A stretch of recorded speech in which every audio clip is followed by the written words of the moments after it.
Ayon sa kanya, ito ay totoong nangyari. Pero halos 3 dekada na rin ang nakalipas. Ayon pa sa pagsasalaysay ni Marie, 14 anyos pa lamang siya noon na magkaroon ng hindi pagkakaunawaan ang nanay nila at ang mga magulang nito. Lagi kasing nakikita at pinag-iinitan ng mga ito ang kanilang ama. Sa simula't simula pa lang kasi ay hindi na talaga boto ang mga ito sa kanilang ama na mapangasawa ang kanilang ina. Kung kaya, lagi nila itong hinahanapan ng butas at pagkakamali. At kasabay din ito, ay lagi rin ng mga itong sinusumbatan ang kanilang ina at pilit binabalikan ang mga nakaraan. Kaya nang hindi na nakayanan pa ng kanilang ina ang ginagawa ng kanyang mga magulang, ay sumagot na rin ito at nangatwiran. Hanggang sa nauwi ang lahat sa hindi magandang usapan at nagresulta iyon ng hindi mabuti para sa kanilang mag-anak. Pinalaya sila ng mga ito sa lupang tinitirikan ang kanilang bahay. Kung kaya, napilitan silang umalis nang wala sa oras. Hindi na nila nagawang pakinabangan pa lahat ng kanilang mga itinanim dahil sa nangyari. Noong mga panahon iyon pa naman ay 5 na silang magkakapatid na ang pinakabunso ay mag-1 taong gulang pa lamang. Masamang masama ang loob ng kanilang ina sa kanyang mga magulang noon. Pero malakas ang loob nito na makakaraos din sila. Sinubukan ng kanilang ina na lumapit sa iba nilang mga kamag-anak. Nakiusap siya sa kanyang mga tiyuhin at tiyahin, pero ni isa sa kanila ay walang tumulong. Humingi rin siya ng tulong sa kanyang mga kaibigan, pero wala rin at magandang loob sa kanila. Kung kaya napilitan silang mamundo at nagtayo ng bahay sa lupang pagmamay-ari ng gobyerno. Nanirahan sila sa kabundukan at umasang makapagsimula ng bagong buhay. Mas pinili nila ang malayo sa karamihan ng mga tao dahil na rin sa kanilang naranasan. Para silang mga pasang sisiw ng mga panahon ngayon, pakiramdam nila ay aping-api sila. At dahil sa panganay na anak si Marie, siya ang katukatulong ng kanyang mga magulang. Naaasahan na siya sa halos lahat ng bagay, papasabahay man o mga gawain sa bukid. Ang sumunod sa kanya na si Paeng ay naaasahan na rin naman kahit paano. At ito nakakatulong niya minsan sa kanyang mga gawain. Naitayo ang bahay nila na tanging silang 4 lang ang nagtulong-tulong na gumawa. At dala ang kanilang mga bini ay inumpisa na nila magtanim. May dala rin sila noong pares ng mga alagang hayop tulad ng manok, baboy at kambing. Kaya kahit alam nilang mahihirapan sila, ay positibo pa rin ang kanilang pananaw sa buhay. Pero wala silang kamalay-malay na mayroon palang sisira sa lahat nilang mga pangarap. Isang panganib at banta sa kanilang buhay na hindi nila nakita. At nag-umpisa ito nang minsang nasa taniman nila ang kanilang mga magulang at naiwan sila magkakapatid sa bahay. Naglalaro noon ang 2 niyang kapatid sa loob habang yung sumunod naman sa kanya ay nag-iigib ng tubig. At inaalagaan naman ni Marie ang bunso nilang kapatid noong mga oras na iyon. Magtatakip siling na noon. Nakahiga ang kanyang kapatid sa inilatag niyang kumot sa may damuhan. At kasalukuyan niya itong nilalaro noon. Paulit-ulit niyang tinatakpan ng palad ang kanyang buong muka at pagkatapos ay ginugulat ang bunso nila. Tuwang-tuwa naman ito at panay ang paghalaka. Nang muli niyang takpan ang mga mata at muka para muli niyang marinig ang masaya nitong tawa, ay nagulat na lamang si Marie nang makitang wala na doon ang kanilang bunso. Nakangtaka siya pagkat sa isang iglap ay bigla iyon naglaho sa inigaan. Mabilis niyang iginala ang paningin, ngunit wala naman siyang nakitang tao. Kaagad siyang tumayo at lumakad ng pasulong para tingnan mabuti. Pero wala talaga siyang nakita. Habang tumatagal ay lalo namang bumibilis ang pagkalabog ng kanyang dibdib. Dahil siguradong mapapagalitan siya ng kanilang mga magulang. At katakot-takot na sisi ang aabuti niya. Idagdag pa na mahal niya ang kanyang mga kapatid. Kung kaya, alalang-alala siya kung saan ito napunta. Hinanap niya ito sa loob ng kanilang bahay at maging sa palibot nito. Pero hindi niya ito nakita. Sinabi na rin niya sa iba niyang kapatid ang nangyari at nagpatulong din siya sa mga ito na hanapin. Pero wala talaga. Makaraan ang halos isang oras ay nagsimula ng kumalat ang dilim.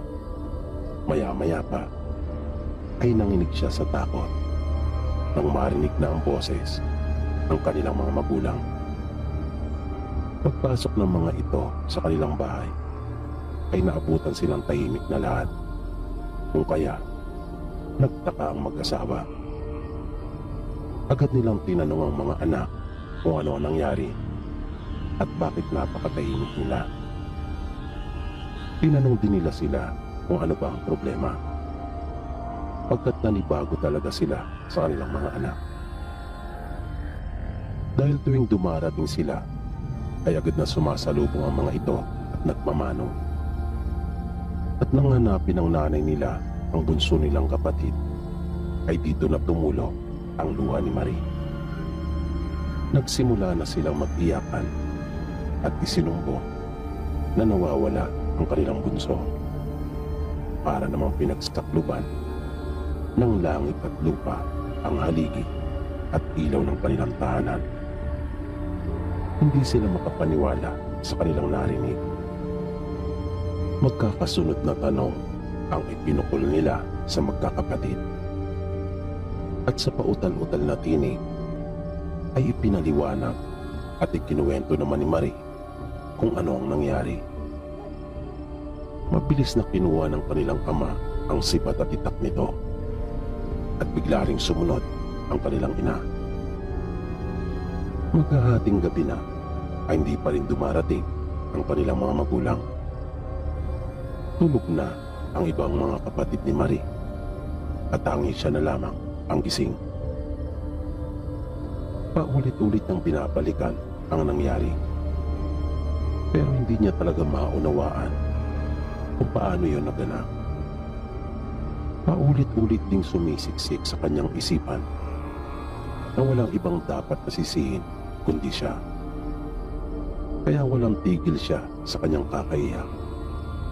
Kung kaya, hindi rin siya dalawin ng antok dahil sa kakaisip. Mabilis na lumipas ang mga oras. Madaling araw na nang dumating ang kanilang mga magulang. At napahagulgol si Marie dahil hindi niya nakita na kasama ng mga ito ang kanilang kapatid. Nawala na ng pag-asa si Marie at kapwa tahimik ang kanyang mga magulang na naupo lamang sila at parehong hindi kumikibo. Baka sa kanilang mga muka ang matinding panungkutan.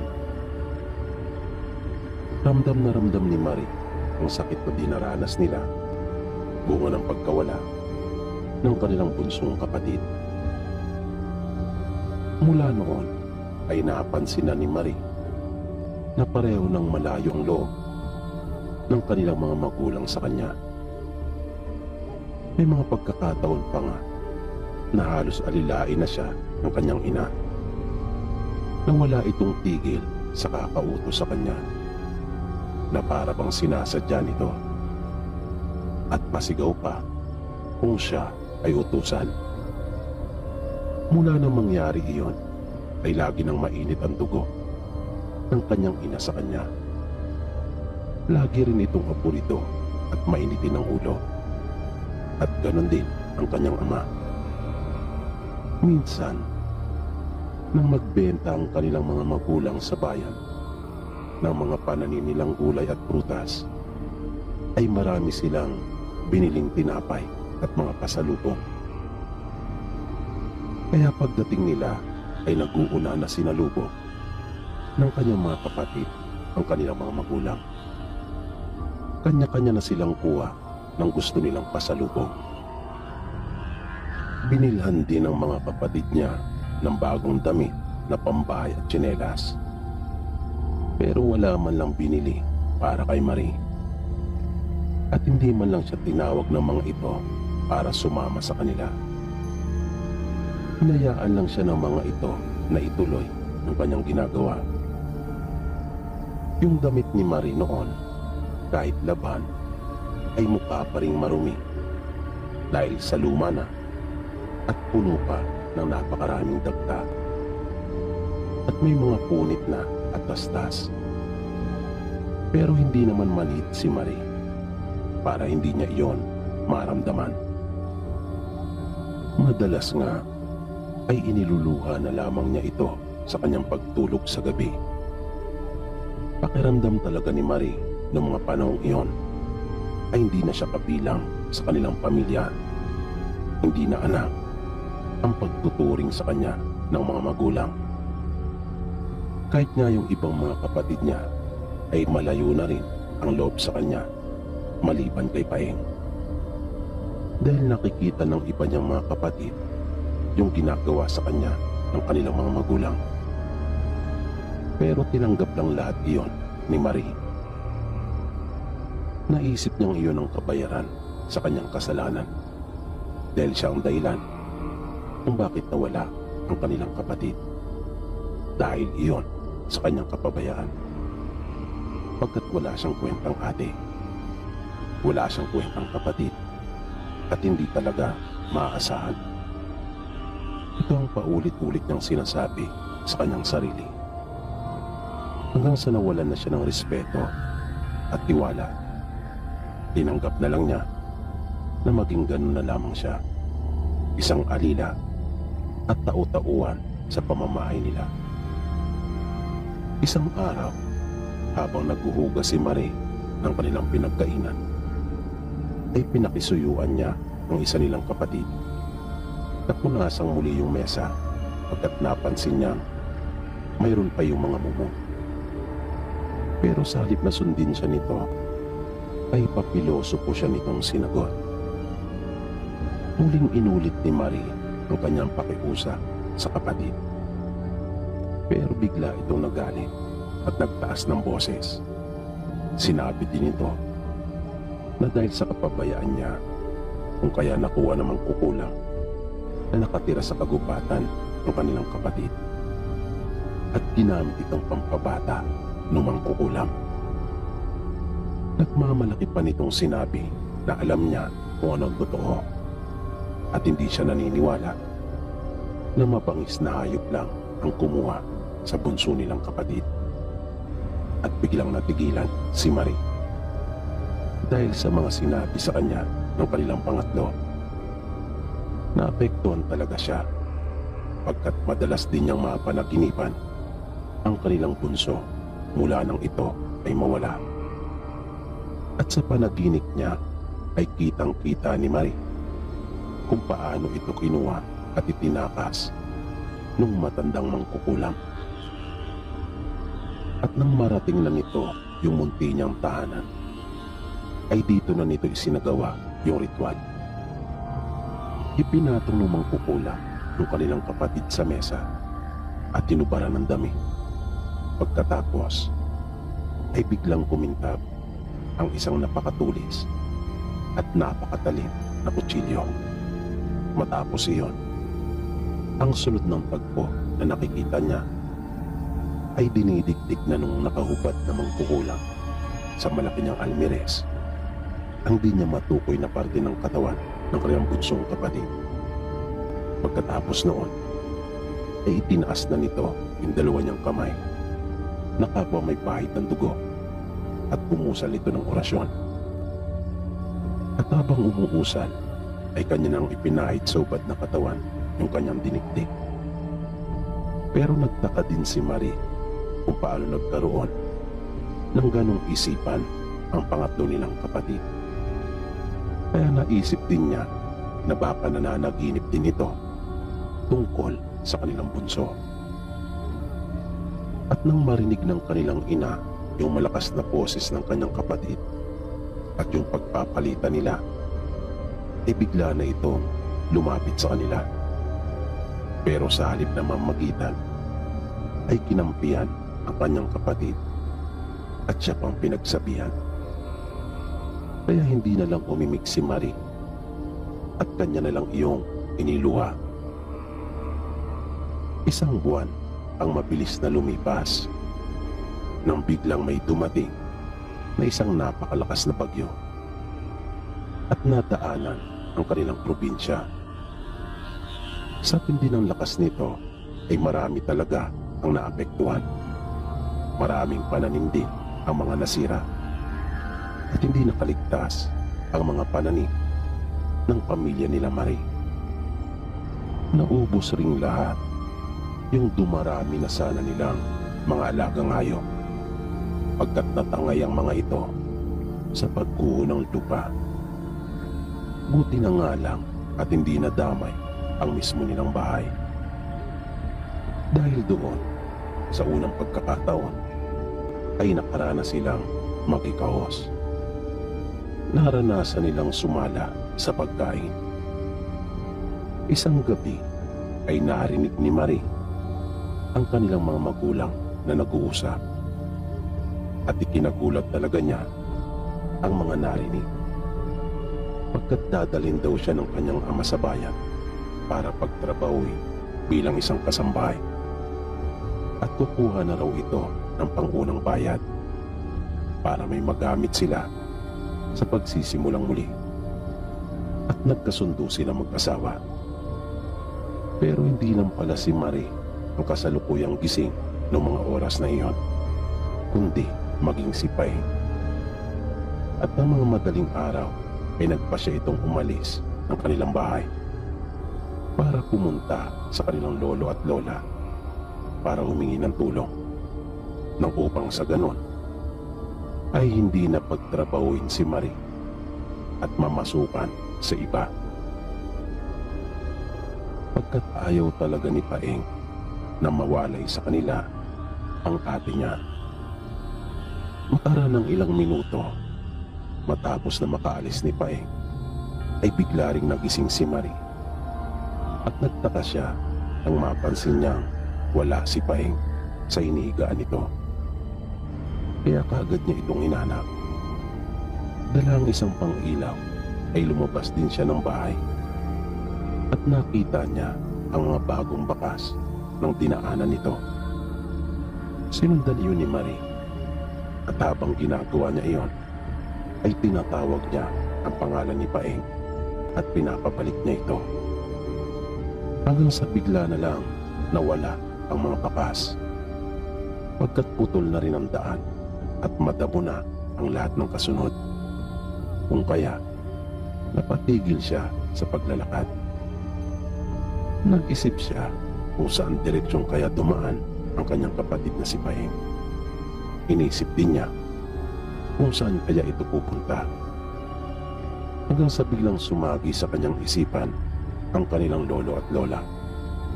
At nakita din niya yung dinaanan nito sa bakod na alambre.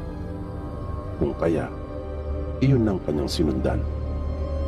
Pagkat sigurado siya na doon dumaan ang kanyang kapatid. Ngunit nang sumuot na siya doon, pagtayo niya ay biglang naputol ang dalawang kahoy kung saan nakakapit yung nasabing alambre. At naputol din yung alambre sa parteng kinakalawang. Kaya hinila niya iyon at ipinulupot sa isang puno na sinadya niyang itinaas para hindi na siya mahirapan sa sunod na pagdaan niya kapag bumalik na siya.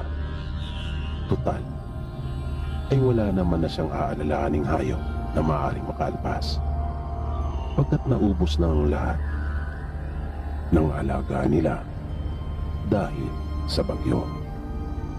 Pero matapos iyon, nangahakbang na sana siya, ay bigla niyang narinig ang malakas na pagsigaw ni Paeng. Kung kaya, dali-dali niyang sinundan yung boses nito. At habang tumatagal, ay tila humihina iyon. Kung kaya, tumakbo na si Marie. Dahil nag-alala siya na baka hindi na niya ito maabutan.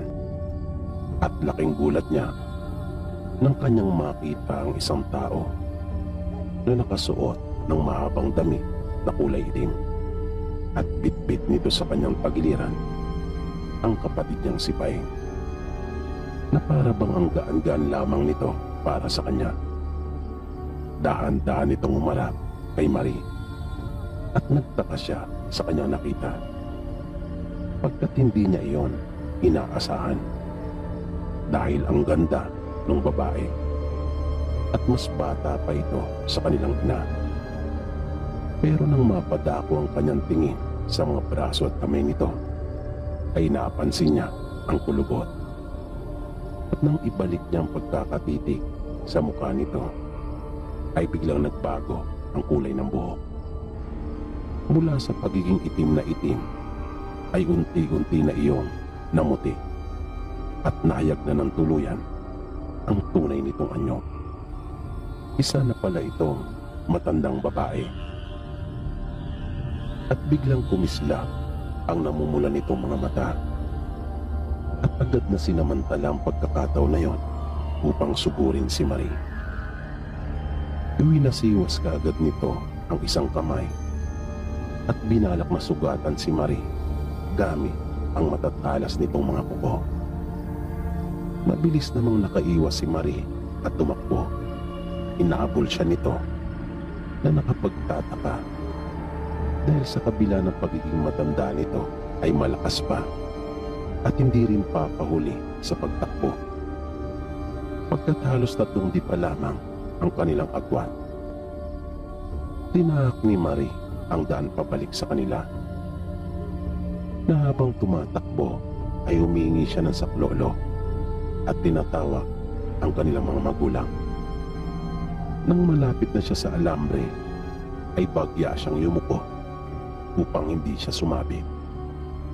At bigla na lang narinig niya ang impit na tunog na para bang may nabilauan. Hindi niya inaasahan ang mga sumunod na nangyari. Pagkat nang lumingon siya, ay nakita niya si Paeng na nakahiga na sa lupa, habang yung mangkukulam naman ay hawak-hawak ang kanyang leeg at pinipigilan ang pagsirit ng dugo. Bigla itong nanghina at nagpalipat-lipat na sumasandal sa mga puno hanggang sa bigla na lang itong natumba na wala nang buhay nang ito ay bumagsak sa lupa. Agad na pinuntahan ni Marie ang kapatid niyang si Paeng at kanya itong sinuri.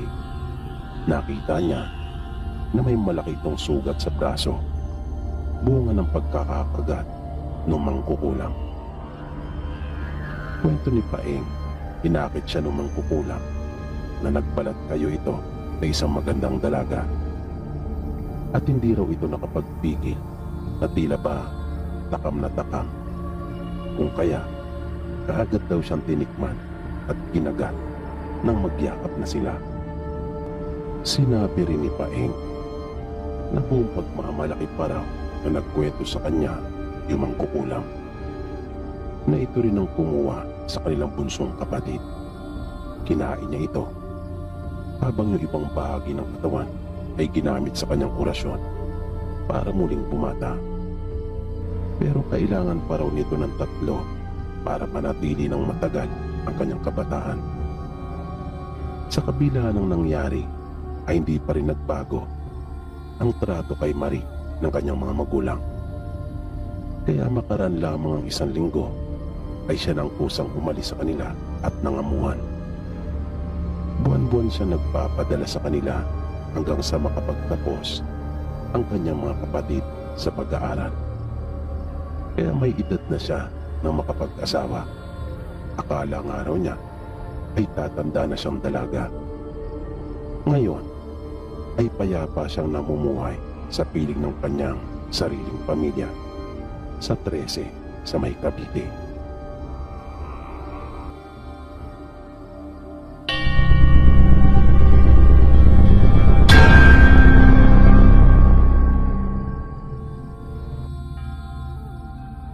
Ako nga po pala si Dina. Isa rin ako sa masugid niyong tagapakinig. Ang ibabahagi ko pong kwento sa inyo ay totoo pong nangyari. Taga Romblon po ako at ang bungang Kanami. At makakarelate po ang sino mang taga roon na makaririnig ng mga ibabahagi ko sa kwento kong ito. Bali naganap pong lahat ng ito noong mga panahong dekada 80 pa, kung saan yung lalawigan namin ay masasabi kong kabilang sa pinakamahirap na probinsya. Pagkat mahirap po talaga ang pera ng mga panahong iyon doon sa amin. Pero sagana naman pagdating sa mga pananim, lalo na yung mga may lupang sinasaka. Noong mga panahong iyon ay wala pa pong kuryente sa amin. Nasa bulupunduking bahagi po kami nakatira. Kung kaya umaasa lang kami sa gasera. Mayroon din naman kaming Petromax na tinatawag noong mga panahong iyon, pero bihira lang namin iyong gamitin. Kapag may mga okasyon lang, di kaya naman idadayo ng handaan at aabutan ng gabi sa daan. Minsan, nagkaroon ng malakas na bagyo. Di ko na matandaan yung pangalan ng bagyo na yon. Basta nasira yung mga pananim namin. Naapektuhan talaga kami. Kaya medyo mas lalong umira noong mga pagkakataon na yon.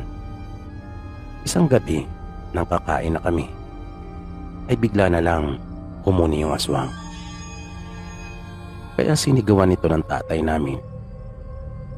Sinabihan niya ito na hapita ang asin sa lusong, na ang katumbas sa salitang Tagalog ay daanan daw nito yung asin sa bayuhan ng palay. Iyon po yung lusong na tinatawag sa amin. Maya-maya ay bigla na lang ring nawala yung huni noon. Kaya inutusan na nila nanay si kuya na magkayod na ng nyog para may maidagdag sa ulam naming paksiw na malilit na isda. Nang matapos na si kuya ay kanya nang nilagyan ng asin yung kinayod niyang nyog. Pero aksidente namang dumlas yung garapon na lalagyan ng asin. Pagkat madulas yung kanyang kamay bunga ng pagkayod niya ng nyog. Sinubukan pa niya iyong saluhin na nagawa naman niya, pero may natapon pa rin. Kaya nagkalat yung mga butil ng asin sa ibabaw ng mesa. Tumayo si nanay, dumukwang siya at kanyang tinabig ng kamay yung mga nasabing butil para mahulog sa ilalim ng mesa namin. Habang pabiro nitong sinasabi na baka may aswang na nasa ilalim ng mesa. Kaya daw niya ginawa iyon. Nang bigla na lang may bumoses, kung kaya napatingin kaming lahat sa ilalim. At nakita namin ang paa at likod ng isang tao na nagmamadaling umalis para lumabas.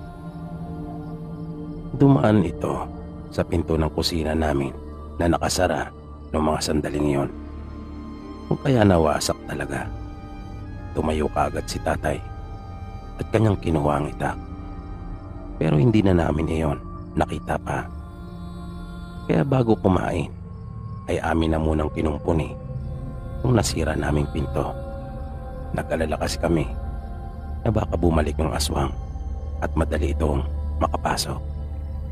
At bago kami matulog ay sinigurado talaga namin hindi sila basta-basta makakapasok sa loob ng bahay namin. Buti na nga lang at may alam din kahit papaano yung mga magulang namin kung papaano ko kontrain yung mga aswang. Pero naniniwala talaga akong may mga kakayahan silang angat sa karaniwang mga tao. Tulad na lamang ng tinatawag na pambulag.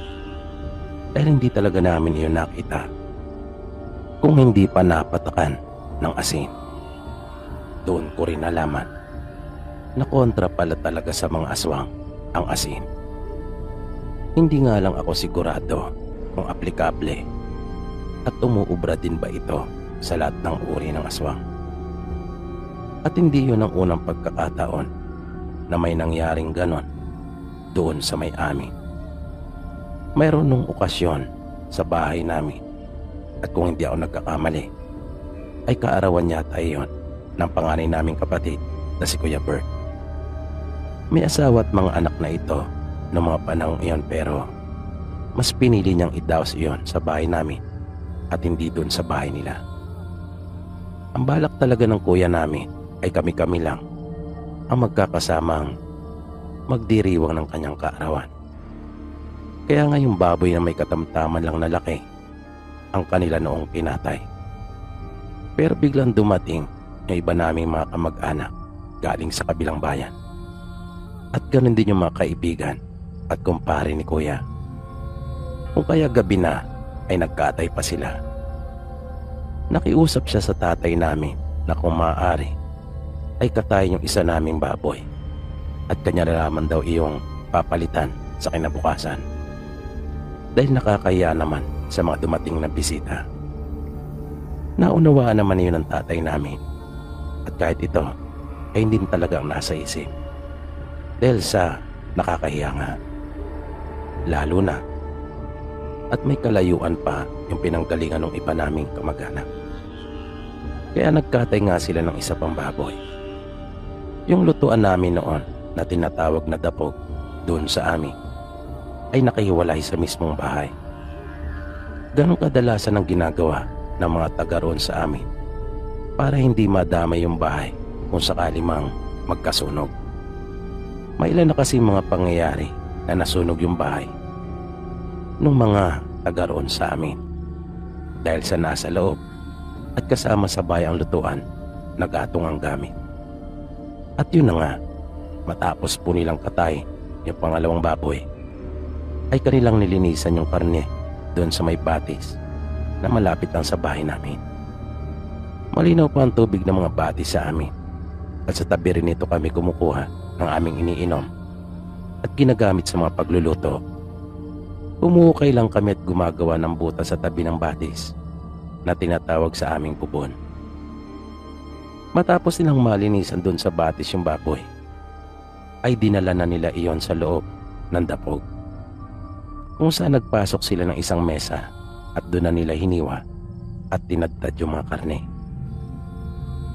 Naroon noon ang tatay namin at yung tsuy namin na nakababata niyang kapatid. Bali ito kasi ang magaling magluto noong mga panahong iyon. Kung kaya nga lagi itong naiimbitahan sa mga kasiyahan at kapag may mga dinaraos na okasyon doon sa lugar namin. 4 silang lahat na naroon ng mga sandaling iyon. Habang nagluluto na yung tsuy namin, sila tatay naman at iba pa nilang kasama ay abala pa rin naghihiwa ng mga karne. Nang maisalang na ng tsuy namin yung una niyang lulutuin, ay tumulong na rin muna ito sa paghihiwa ng mga karne. Maya-maya ay bigla na lang bumukas ang pinto. Kung kaya napatingin silang lahat doon na inakala kasi nila na mayroong papasok. Pero nang wala naman ay naisip nilang hangin lang pala. Kung kaya inutusan ng tatay namin yung isa nilang kasama na muli yung isara. Para wala nang dumagdag pa sa loob nang upang sa ganon ay hindi sila sumikip. Makaranang may 15 minutos nang babalikan na ng tsuhin namin yung kanyang niluluto para tingnan, ay bigla na namang bumukas yung pinto. Kung kaya sinabihan ni tatay yung isang pinsan namin na kasama nilang naroon na kanya na iyong kalangan ng bato para hindi na hinahangin. Pero nagtaka naman daw yung pinsan namin dahil wala naman siyang hangin na nararamdaman. At nang balikan na nga ng tiyuhin namin yung kanyang niluluto para usisain, ay nagulat siya at nagtaka kung saan na napunta yung mga bitukang kanyang pinakukuluhan. At nang hindi na ito makatiis, ay kanyang tinanong sila tatay at iba pa nilang kasamang naroon. Pero maging ang mga ito ay nagtaka sa tiyuhin namin. Pagkat siya naman mismo nagluluto, siya lang din naman mismo ang naglagay ng mga iyon sa malaking kaldero at nagsalang.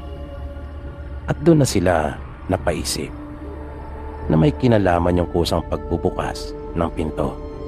Kinutuban na kagad sila ng masama. Napabulong yung tiyuhin namin kay tatay at sinabing naasalisihan sila ng aswang. Dahil imposible namang mawala ang mga iyon doon sa kaldero. Wala rin naman silang nakitang aso na pumasok. At kahit pa may nakapasok kung sakali man, ay hindi yun kayang kunin ng aso pagkat malaki at malalim yung kaldero na pinaglalagyan noon. Mabilis silang lumabas ng dapog sa pagbabaka sakali na kanila pang makita at mahuli yung aswang. Pero bigo sila dahil sa may pambulag nga marahil yung aswang na nakisali at dumalo sa handaan namin nang hindi iniimbita. Pero huli na namin nalaman ang tungkol doon pagkat inilihim muna iyon nila tatay sa amin dahil ayaw nilang masira yung pagdiriwang ng kaarawan ni kuya. At yan po yung ilan sa mga naranasan namin pagdating sa aswang. Sana po ay inyong nagustuhan. Marami pong salamat.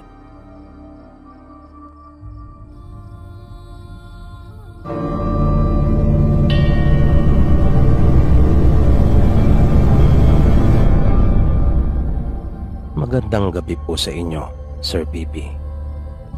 Magandang gabi po sa iyo, Sir Pipi. Kumusta na po kayo? Tawagin niyo na lang po ako sa pangalang Catherine. Magsi-50 anyos na po ako at dito na naninirahan sa ibang bansa kasama ng mga anak ko. Nakahiligan ko na po ang pakikinig sa inyong mga kwento.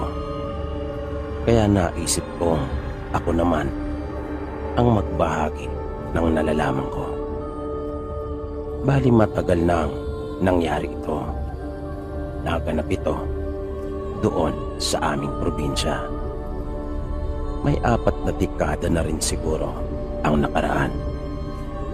Bata pa po ako nang mangyari ito. Doon po sa bayan namin noon ay may 2 angkan na pinaghihinalaang may lahing aswang. Hindi sila nakikisalamuha at sadyang umiiwas ang mga ito sa tao. Bihira din lumabas ng bahay ang mga ito. At kung magkaroon man ng pagkakataon na makasalubong mo ang isa sa kanila sa daan, ay hindi talaga umiimik. At lagi lang mga nakatungo. Hindi sila makatingin sa tao.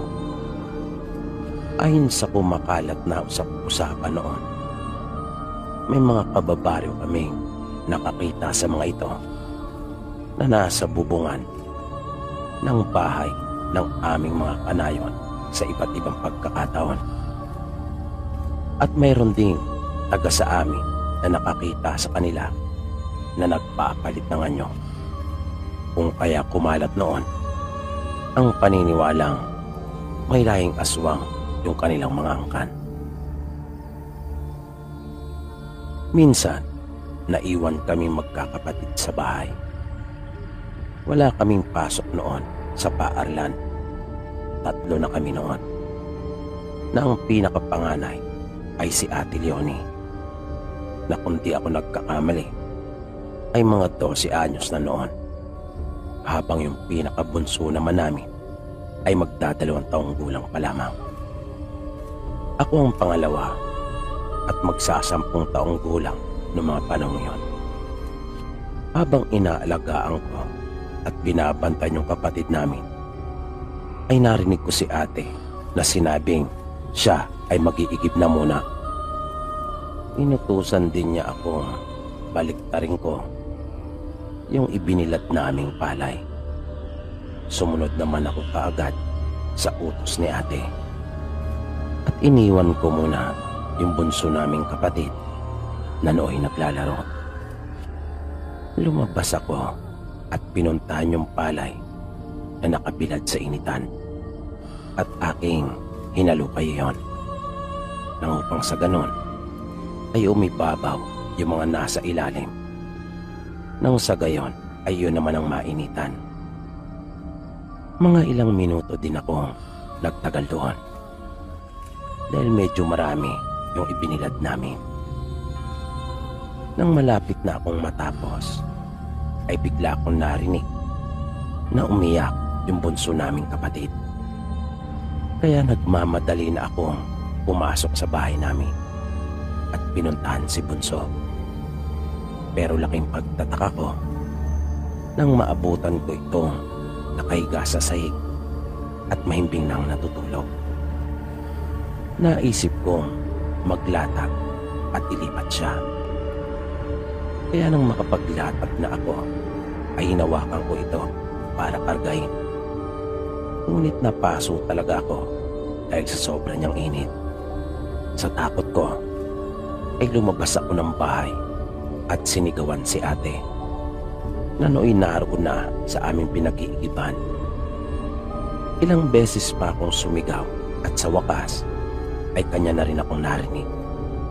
Maya-maya ay nakita ko na itong tumatakbo ng mabilis.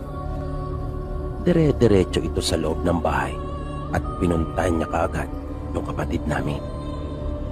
Pero nagulat kami kapwa nang siyasatin niya ang aming kapatid at kabaliktaran sa naramdaman ko ang napansin niya.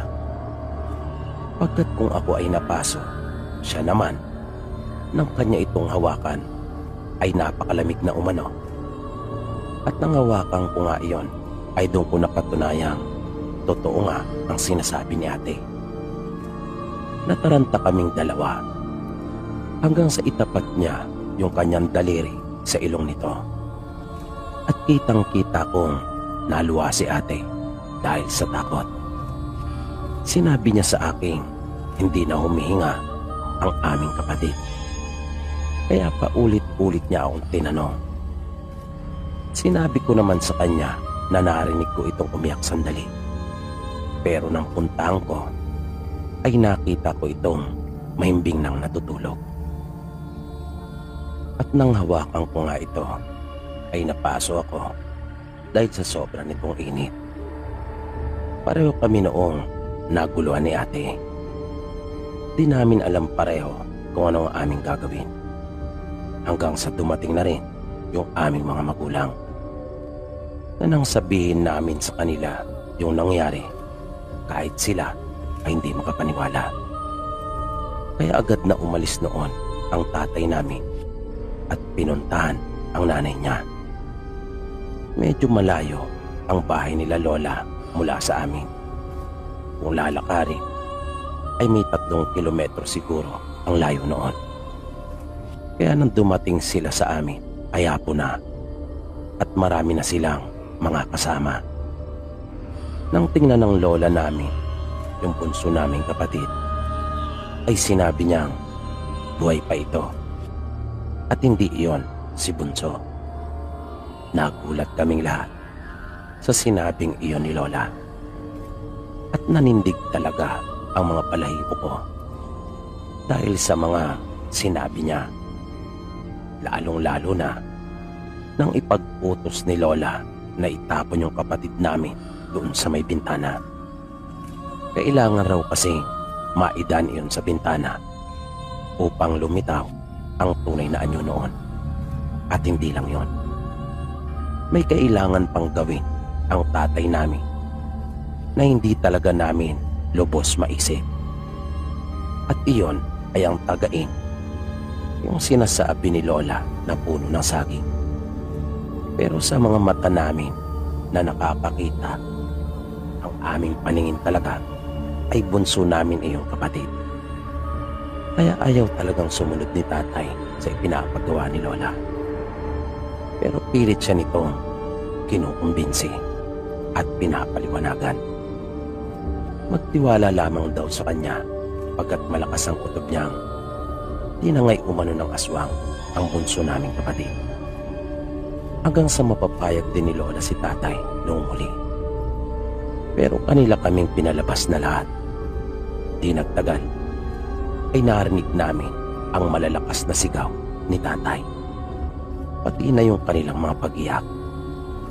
At makalipas ang ilang sandali ay narinig na namin yung pagkaluskos ng kanila iyong itapon sa bintana. At kitang-kita namin napahawang mga dahon at katawan nga iyon ng saging. Pero ang malaking katanungan noon ay kung saan naroon yung aming kapatid. Nag-usap-usap yung mga magulang namin. Kasama na ng mga kapatid ni tatay at maging yung mga matatanda. Nagkasunto silang lahat na magsama-sama at kanilang babawiin yung kapatid ko. Pero saan? Kanino? Yan yung mga tanong na naglalaro sa isipan ko noon. Habang lumilipas ang oras, napapansin ko lalong dumarami yung mga tao doon sa bahay namin. Nagdadatingan sila na may kanya-kanyang dala na mga bagakay at lahat sila ay may mga itak na nakasukbit sa bewang. Na magsimula ng kumalat ang dilim, ay nagantay pa sila ng sandali. At nang masiguro nilang wala nang darating pa, ay saka sila sama-samang lumakad. Binilinang kami ng mga magulang namin na maiwan sa bahay, kasama ng iba pa naming mga pinsan. Pinagsaing nila kami at pinagluto ng ulam. 2 tiyahin din namin ang naiwan para tulungan kami sa pagluluto. Habang yung iba, kahit pa mga babae, ay nagsisamang talaga. Kwento ng mga magulang namin, papunta pa lang sila sa bahay ng aswang na kanilang pinaghihinalaang kumuha sa aming kapatid, ay nakaramdam na sila ng hindi maganda. Makailang beses pa nga raw silang pinasadahan. Nakakarinig sila ng kung ano-ano. Pero pag kanila naman itong uusisain, ay wala naman. Tulad na lamang ng animoy may parating na bagyo, na sumisipol daw talaga yung hangin dahil sa sobrang lakas. Pero ni isang patak ay wala namang bumagsak nang magpatuloy pa rin sila. Nariyan din yung mga malalakas na tunog ng mga malalaking hayop tulad ng kalabaw at mga baka na akala talaga nila ay nasa tabi lang. Pero pag kanila itong iilawan ay wala naman. Hinarangan din sila ng mga puno at kawayan sa daan, pero hindi pa rin sila nagpapigil. At nang sapitin na nila yung bahay ng aswang, tulad ng kanilang inaasahan, ay saradong-sarado yon. Pero may nakikita silang liwanag na nasa loob. Hindi na nagpaligoy-ligoy pa ang tatay ko at kanyang mga kasama. Agad na nilang hiningi ang aming kapatid. Inutusan nila ang mga ito na isole ang bunso namin, dahil kung hindi, ay sisiguraduhin nilang mauubos silang lahat at kanilang tutupukin sa apoy ang kanilang pamamahay. Naghintay sila ng sagot ng mga ito. Makaran ng ilan pang minuto ay nainip na sila tatay at sinimulan na nilang pinalibutan yung bahay. Hawak ang mahabang kawayan na pinatulis ang dulo. At kanila nang sinimulang sindihan yung mga tuyong halaman sa di kalayuan. Kanila iyong sisindihan paikot para siguradong hindi na makakaligtas pa ang mga ito. Pero bago pa masindihan ang ibang bahagi, ay biglang nagsalita ang kanilang ilaw ng tahanan at sinabing makakauwi na umano sila tatay pagkat naibalik na ang aming kapatid at wala na sa kanila. At yun yung pagkakataon na narinig namin ng ate ko na umiyak ng ugod lakas yung kapatid namin. At nang puntahan namin ito ay naroon na sa silid kung saan din ito pinuha. Pasalamat talaga kami dahil mababait yung mga kaanak namin at kababaryo na kanila talaga kaming tinulungan at hindi pinabayaan. At ang naging susi pa kung bakit natukoy kung aling pamilya ang siyang tumukot sa kapatid ko ay dahil iyon sa tulong ng isang binatilyo na amin namang kinakapatid. Namataan daw niya si Mang Ote na may kargang bata. Si Mang Ote ay siyang padre di pamilya ng isang mag-anak na aswang doon sa amin. Nagmamadali umano ito habang walang tigil sa kakalingon. Kaya nalaman nila tatay kung aling pamilya ang dapat napuntahan. Bukod doon, yung lola namin ay malakas din ang kutob na nasa pamilya ni Mang Ote yung bunsong kapatid namin. Dahil sa mga pahiwatig sa kanya at mga larawang kanyang nakikita sa isipan. At yan po Sir PB yung aking kwento. Maraming salamat po.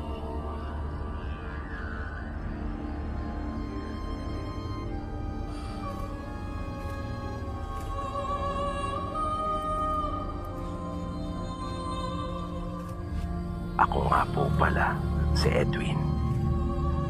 Ilang buwan na rin po akong nakikinig sa inyong mga kwento. At talaga pong naging kaaliwan ko na po ito sa pang-araw-araw. Sana po ay mabigyan pansin nyo rin at magustuhan ang ibabahagi kong kwento sa inyo. Nangyari po ito ilang taon na rin ang nakakalipas. Nagkayayaan po kasi kami noon ng mga kamag-anak namin na maligo sa isang ilog na open po for public. Wala pong bayad ang paliligo doon at talaga naman pong napakaganda sa lugar na iyon at napakalinaw pa ng tubig. Magdiriwang po kasi ng kaarawan noon ang lolo namin. Kaya nakapagkasunduan ng mga magulang namin na mag-outing. Kaya kami ng mga pinsan ko ay talaga namang excited. Sabi pa ng mga magulang namin ay pwede kami magsama ng aming mga kaibigan. Ako naman, naisip ko po kaagad ang girlfriend kong si Charis.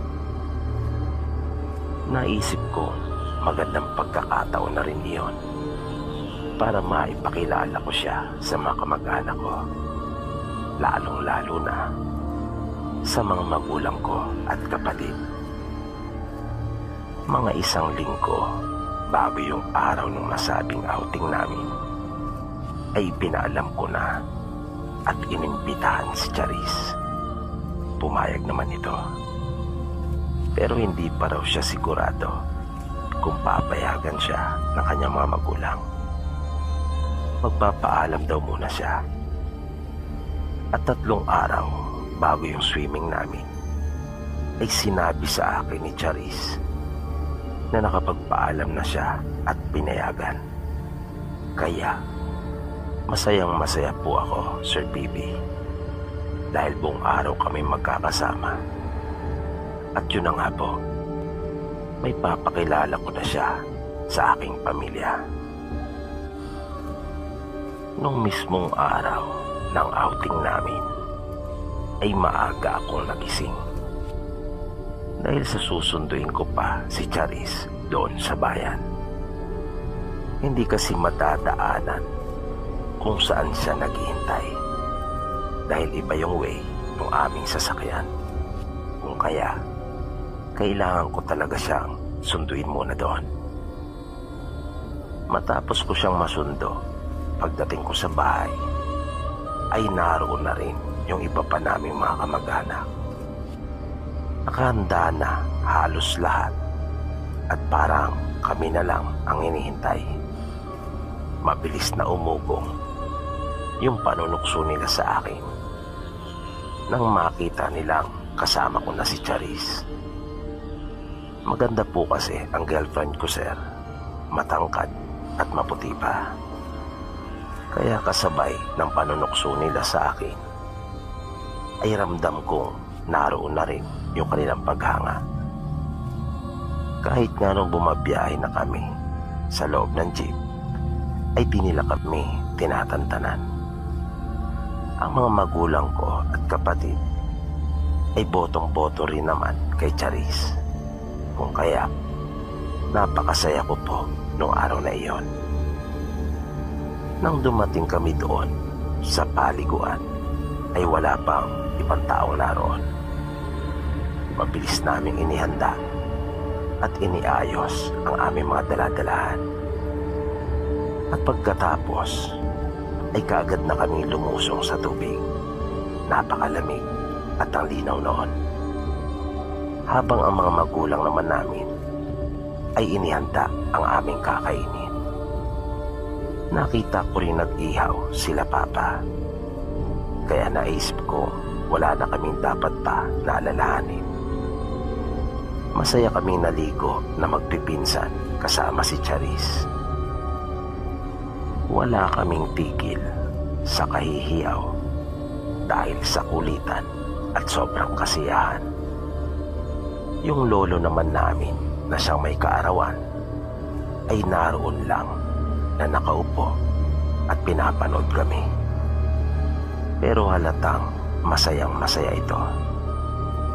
Nang mga bandang tanghali nang aahon na kami sa tubig para kumain, ay bigla na lang sumigaw ng ubod lakas yung isa kong pinsan na si Roy. Nakita pa namin kung paano ito magkakawag sa tubig habang lumulubog.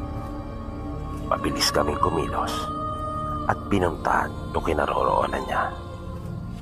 Naunang nakalapit sa kanya si Papa at kapatid nito. Iniahon nila si Roy at dinala sa pampang. Buti na lang at kanila itong mabilis na nahawakan. Kung hindi siguro ay napahamak na ito. Pero ang ipinagtataka namin ay marunong lumangoy itong si Roy. Kung kaya nga naroon ito sa malalim na bahagi ng ilog. Kami, bagaman marunong, ay natatakot pang pumunta doon sa may malalim. Nang mag-usisa kami kay Roy, ay sinabi nitong pinulikat lamang siya. Pero matapos iyon, ay hindi na talaga ito naligo pa at bumalik sa tubig. Paulit-ulit din ang pagpapaalala niya sa amin na huwag pumunta doon sa parte kung saan siya muntik na malunod. Ang ipinagtaka ko, kahit si Charis ay hindi na rin lumusong pa sa tubig. At nang tanongin ko ito, ay tila ba atubili siya na sumagot. Kaya kinailangan ko pa talagang pilitin siya na magsabi. Sabi ko pa, wala siyang dapat na ipag-alala. Pero nagulat ako sa kanyang mga ipinagtapat sa akin. Ayon sa kanya, ay mayroong isang babaeng nakasuot ng kulay itim na damit na nakakatulad ng mga panahon ng Kastila at may belo pa raw ito. Naroon umano ito at siyang sumampa sa balikat ni Roy. Dahilan para lumubog ito. Yung babae raw na iyon ang umihilang pilit kay Roy papunta sa ilalim ng tubig.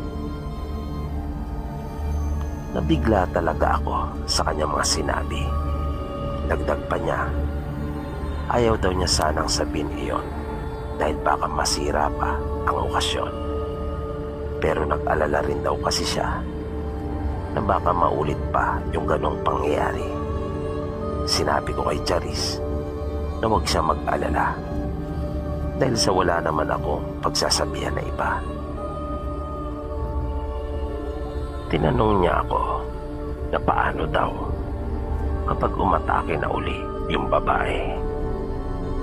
Sinabi ko, total naman ay kanya yung nakikita.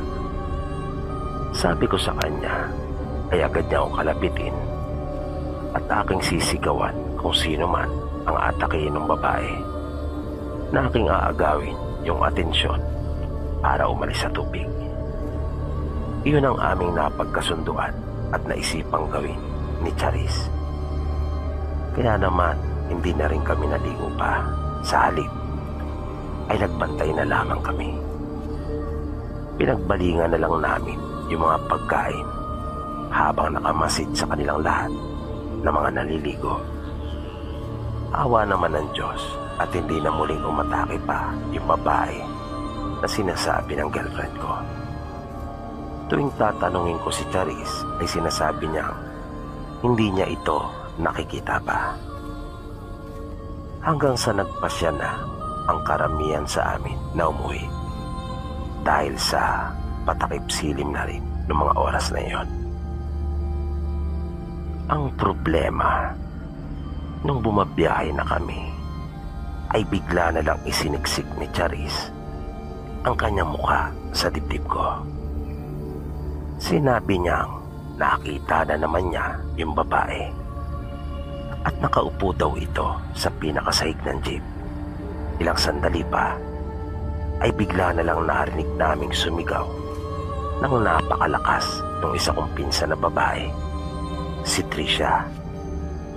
Nagkikisay ito hanggang sa humiga na rin sa sahig ng jeep. Nang tanungin ko si Charis kung nasaan ang babae, ay sinabi niyang hindi niya ito nakikita. Pero kaya pala wala na yung babae ay sumanib na ito sa pinsan ko. Pero hindi pa namin alam noong mga oras na iyon. Ihihinto sana ng chewing ko yung sasakyan pero sinabi nila Papa na ituloy lang at sila na ang bahala kay Trisha. Kailangan umano makauwi na kami.